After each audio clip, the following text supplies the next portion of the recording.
الحمد لله رب العالمين والصلاة والسلام على سيد الأنبياء والمرسلين أما بعد فأعوذ بالله من الشيطان الرجيم بسم الله الرحمن الرحيم الصلاة والسلام عليك يا رسول الله وعلى آلك وأصحابك يا حبيب الله. اللہ پاک قرآن مجید فرقان حمید میں سورہ بقرہ میں ارشاد فرماتا ہے شہر رمضان الذی انزل فیہ القرآن ھدی للناس وبینات من الہدی والفرقان فمن شہد منکم الشہر فلیصم، کہ رمضان کا مہینہ وہ مہینہ ہے جس میں قرآن نازل کیا گیا. یہ قرآن تمام لوگوں کے لیے ہدایت ہے اور اس میں لوگوں کے لیے کھلی نشانیاں موجود ہیں. رمضان وہ برکت والا مہینہ ہے کہ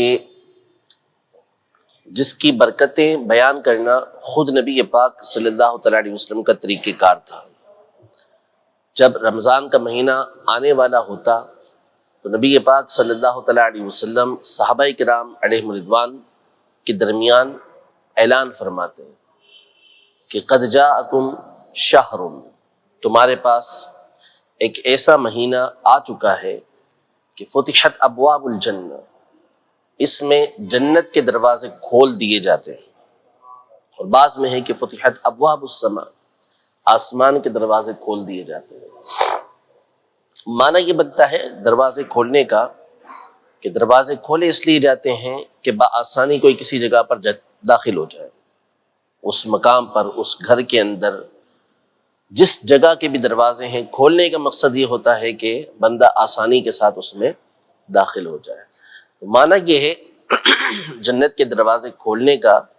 کہ اس مہینے کے اعمال بندے کو بآسانی جنت کے اندر داخل کروا دیتے ہیں. اور آسمان کے دروازے کھولنے کا مطلب یہ ہے کہ اس مہینے کے اندر جو دعائیں کی جاتی ہیں اللہ پاک ان دعاؤں کو قبول فرماتا ہے. اور فرمایا کہ وغلقت ابواب جہنم، اور جہنم کے دروازے کو بند کر دیا جاتا ہے. یعنی بندوں پر اللہ کی خاص رحمت ہوتی ہے. ویسے جہنم ہر وقت بھڑکایا جاتا ہے، بھڑک رہا ہوتا ہے وہ، اور جو زہوہ کبریٰ کا وقت جس کو ہم زوال کا وقت کہتے ہیں، اس میں جہنم کو بھڑکایا جاتا ہے، باقاعدہ دوبارہ اس کو جوش دیا جاتا ہے. اللہ جل شانہ ہم سب کو اس سے محفوظ رکھے. تو یہاں بند کرنے کا مطلب یہ ہے کہ اللہ پاک کی رحمتیں بڑھ جاتی ہیں. جمعہ کا جو دن ہوتا ہے، جسے یہ جمعہ کا وقت ہے، اور اس سے پہلے کا وقت جو زہوہ کبریٰ کا وقت، زوال کا وقت کہلاتا ہے، اس میں جمعے کے دن جہنم کو نہیں بھڑکایا جاتا. وجہ کیا ہے کہ جمعے کے دن اللہ پاک کی خاص رحمتیں ہوتی ہیں. تو اب رمضان کے ہر دن کے اندر اللہ پاک کی خاص رحمتیں ہو رہی ہوتی ہیں. اور فرمایا کہ وَسُلْسِلَتِ الشَّيَاطِينُ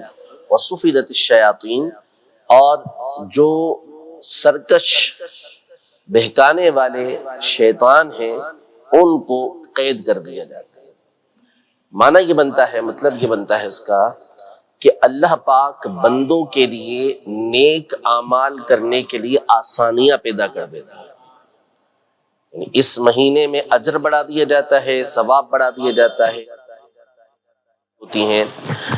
اور ساتھ ہی ساتھ عمل کرنے کے لیے اسباب بھی مہیا کر دیے جاتے ہیں کہ شیطان جو بہکانے والے شیطان ہیں، سرکش شیاطین ہیں، ان کو قید کر دیا جاتا ہے تاکہ بندہ آسانی کے ساتھ نیک اعمال. دن اور رات میں ویسے جو قبولیت ہوتی ہے دعاؤں کی، وہ رات کے وقت میں زیادہ ہے. عام حالات کے اندر جب ہم دعا کرتے ہیں تو وہ رات کے وقت میں زیادہ قبول ہوتی ہے. لیکن رمضان کا مہینہ وہ ہے کہ اس کے ہر لمحے کے اندر بندہ دعائیں کرتا ہے تو قبولیت کے زیادہ قریب ہوتی ہے. تو اب اس مہینے کے اندر جو مہینہ آنے والا ہے اور نبی پاک صلی اللہ علیہ وسلم اس کی آمد کو بیان کریں، اور یہ ایک واحد مہینہ ہے، ایک ہی مہینہ ہے جس کا نام لے کے قرآن پاک میں ذکر کیا گیا، کسی اور مہینے کا قرآن پاک میں نام نہیں ذکر کیا گیا۔ مہینوں کی تعداد بتائی اللہ پاک نے کہ اللہ کے نزدیک زمین و آسمان کی پیدائش کے وقت سے مہینوں کی تعداد 12 ہے، لیکن نام صرف رمضان کا ہے۔ اور یہ بہت بڑی بات ہوتی ہے کہ اللہ پاک جس جگہ، جس مقام کا، جس شخصیت کا، جس مہینے اور دن کا نام قرآن پاک میں ذکر کرتے تو اس کی شان بڑی بلند و بالا ہوتی ہے۔ تو قرآن مجید فرقان حمید میں اس نام کا آنا بھی، اس مہینے کے نام کا آنا، یہ خود اس مہینے کی اہمیت کو بیان کرتا ہے۔ اور پھر قرآن مجید فرقان حمید خود بیان کر رہا ہے کہ اللہ پاک نے اس مہینے کے اندر قرآن پاک کو نازل فرمایا، یعنی قرآن پاک کے نازل ہونے کی ابتدا اس مہینے سے ہوئی۔ تو میں نے پہلے بھی عرض کیا تھا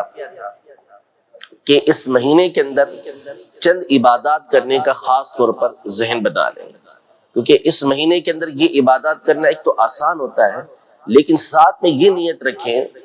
کہ اس مہینے میں ان عبادات کی برکت سے اللہ پاک کو ساری زندگی عبادات کرنے کی توفیق عطا فرمائے۔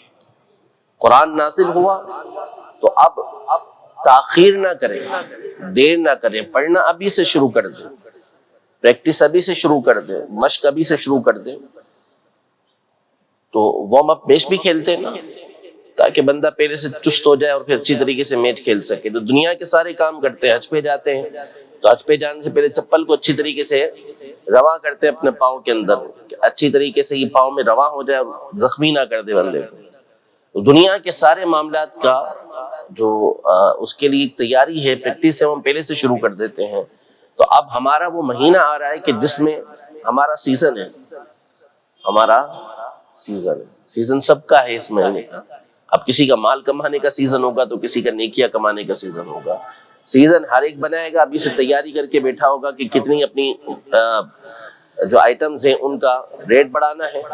اور بہت سو نیت کی بھی ہوگی کہ اس مہینے کے اندر ہم نے اتنی نیکیاں کرنی ہے۔ تو جو جس کی نیت ہوگی اس کو ثواب ملے گا، لیکن اچھے کام کی نیت کی بھی ہے تو اس کا ابھی سے آپ پریکٹیکل کرنا، اس کی پریکٹس کرنا ابھی سے شروع کر دیں، تاکہ پھر آپ جب رمضان تک پہنچے تو پھر آپ کو وہ کام کرنا آسان ہو جائے، اچانک وہ کام نہ کرنا پڑے۔ رمضان مبارک میں جہاں اور بہت ساری عبادتیں اور نیکیاں ہیں، ان میں سے ایک اہم ترین نیکی دعا ہے۔ دعا اللہ پاک کو بہت پسند ہے۔ حدیث مبارکہ میں یہ ارشاد فرمایا کہ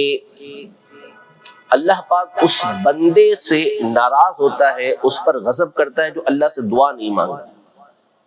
اللہ سے مانگتا نہیں، اللہ پاک اس سے ناراض ہوتا ہے۔ افطار کے وقت کے حوالے سے خاص طور پر یہ حدیث پاک میں ارشاد فرمایا کہ افطار کے وقت روزے دار کے لیے دو طرح کی خوشیاں ہوتی ہیں، دو طرح کی خوشیاں ہوتی ہیں۔ ایک خوشی تو جو سارا دن بھوک پیاس میں اس نے گزارا، اب اسے اجازت ملتی ہے کہ وہ کھائے،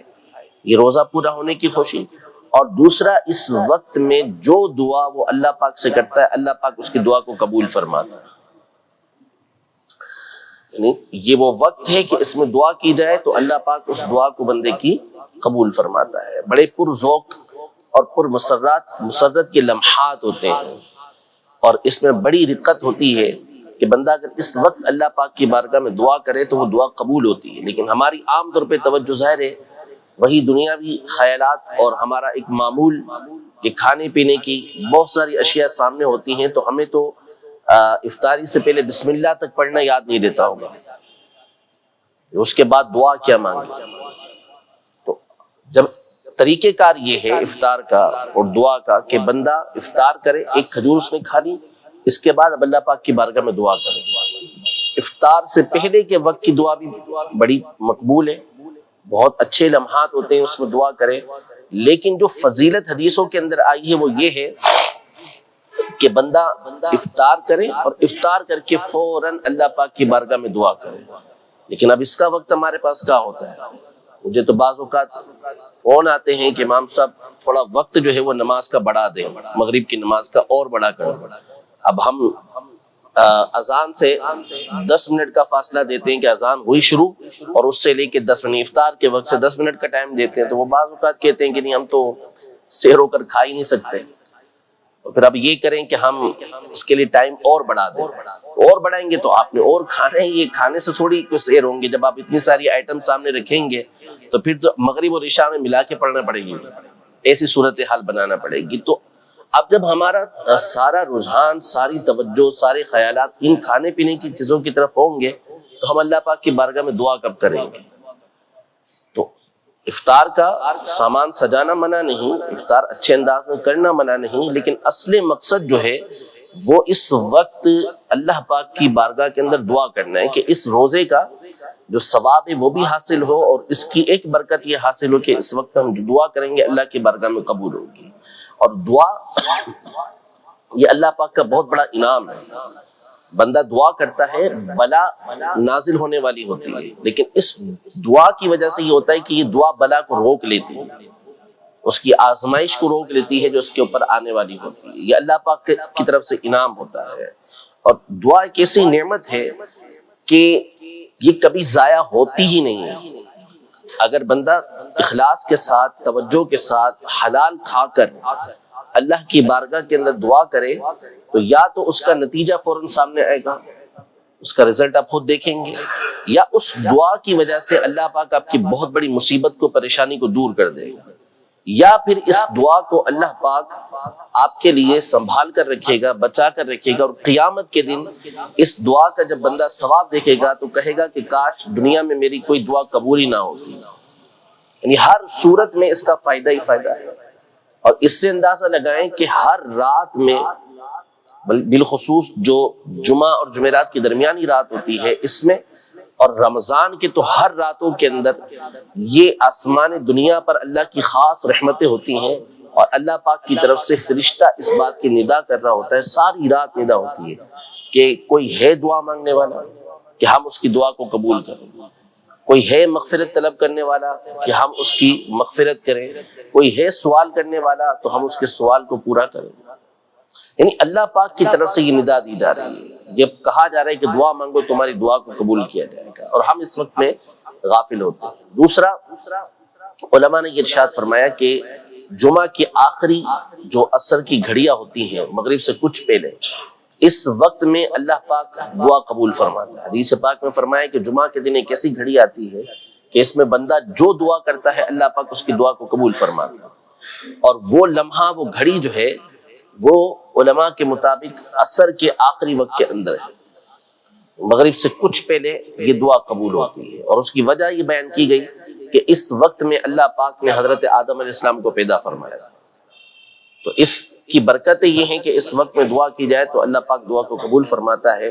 تو یہ ہر روز کے عصر کے اندر حاصل ہو سکتا ہے، اگر اخلاص کے ساتھ، لاہیت کے ساتھ بندہ دعا کرے تو اللہ پاک اس کی دعا کو اس وقت میں قبول فرمائے گا۔ تو افطاری سے کچھ پہلے اپنے گھر پہنچ کر اللہ پاک کی بارگاہ کے اندر دعا کریں، اپنے دست دراز کو بلند کریں، انشاءاللہ تبارک و تعالی اللہ پاک جو ہے وہ برکت عطا فرمائے گا۔ اور یہ نیت کریں کہ پھر اپنی عادت بنا لیں کہ اللہ پاک سے مانگنا ہی مانگنا ہے، نمازوں کے بعد بھی مانگنا ہے، وقت نکال کر بھی مانگنا ہے، اور تہجد کا موقع ملتا ہے، آسان ہوتا ہے رمضان کے اندر کہ سحری میں اٹھ کر بندہ بآسانی 2 رکعت تہجد پڑھ سکتا ہے، تہجد پڑھ کر اللہ پاک کی بارگاہ میں رو رو کے دعا مانگے، توجہ کے ساتھ دعا مانگے، اور اس نیت سے مانگے کہ اللہ پاک قبول بھی فرمائے گا اور آئندہ مجھے مانگنے کی توفیق بھی عطا فرمائے گا۔ اللہ سے مانگنے کے اندر ایک لذت ہے، ایک لطف ہے، ایک مزہ ہے، اور بسا اوقات یہ مزہ بندے سے چھین لیا جاتا ہے، نکال دیا جاتا ہے، اس کی توجہ ہی نہیں ہوتی، اس کو مانگنے کا مزہ ہی نہیں آتا، مانگے گا بھی تو اس کے خیالات کہیں اور ہوتے ہیں۔ تو جو اہل اللہ ہوتے ہیں وہ اللہ کی بارگاہ میں جب کسی کے اوپر ایسی کیفیت طاری ہو جائے تو دعا کرتے ہیں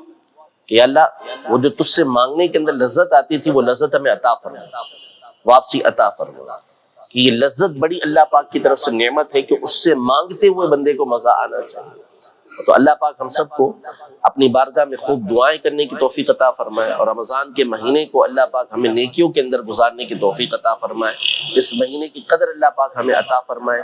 آمین بجاہ النبی الامین صلی اللہ تعالی علیہ وآلہ وسلم۔